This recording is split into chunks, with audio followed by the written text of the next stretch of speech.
കാലങ്ങൾക്ക് മുമ്പ് അല്ലാഹു ലോകത്ത് ഒരാൾക്ക് വളരെ വലിയ അധികാരം നൽകിയിരുന്നു. അതെ, ജിന്നുകൾ പോലും അവന്റെ കൽപ്പനകൾ അനുസരിച്ചിരുന്നതായിരുന്നു. അവർ വലിയ കെട്ടിടങ്ങൾ പണിതു, വലിയ കൊട്ടാരങ്ങളും നിർമ്മിച്ചു. അവർക്കെല്ലാം സുലൈമാൻ നബി അലൈഹിസ്സലാമിന്റെ കൽപ്പന പാലിക്കേണ്ടതായിരുന്നു.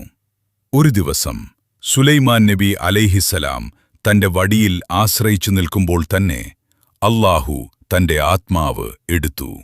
ദിവസങ്ങളും മാസങ്ങളും കടന്നുപോയി. ജിന്നുകൾ ഇതൊന്നും അറിയാതെ തങ്ങളുടെ ജോലി തുടർന്നുകൊണ്ടിരുന്നു. ഒരു ദിവസം അല്ലാഹു ഒരു ചെറിയ ജീവിയെ അയച്ചു. അത് വടി തിന്നാൻ തുടങ്ങി. അങ്ങനെ വടി പൊട്ടി സുലൈമാൻ നബിയുടെ ദേഹം നിലംപതിച്ചു. അപ്പോൾ മാത്രമാണ് ജിന്നുകൾക്ക് അത് മനസ്സിലായത്.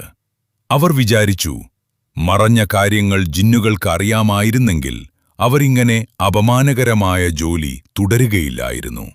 ജിന്നുകൾക്ക് മറഞ്ഞ കാര്യങ്ങളിൽ അറിവില്ല. ഇത് ഖുർആനിൽ അല്ലാഹു വ്യക്തമാക്കുന്നു. പക്ഷേ ഇന്ന് ലോകത്ത് ഒരു വിചിത്രമായ കാര്യം നടക്കുന്നു. ചിലർ ഒരു മൊബൈൽ ഫോണും വാട്സാപ്പും വെച്ച് പറയുന്നു, എന്റെ പക്കൽ ഒരു ജിന്നുണ്ട്, നിങ്ങളുടെ ഭാവി ഞാൻ പറയാം. ആരാണ് നിങ്ങളെ വെറുക്കുന്നത്? ഞാൻ പറയാം. പിന്നീട് ആളുകൾ അവർക്ക് പണം നൽകുന്നു.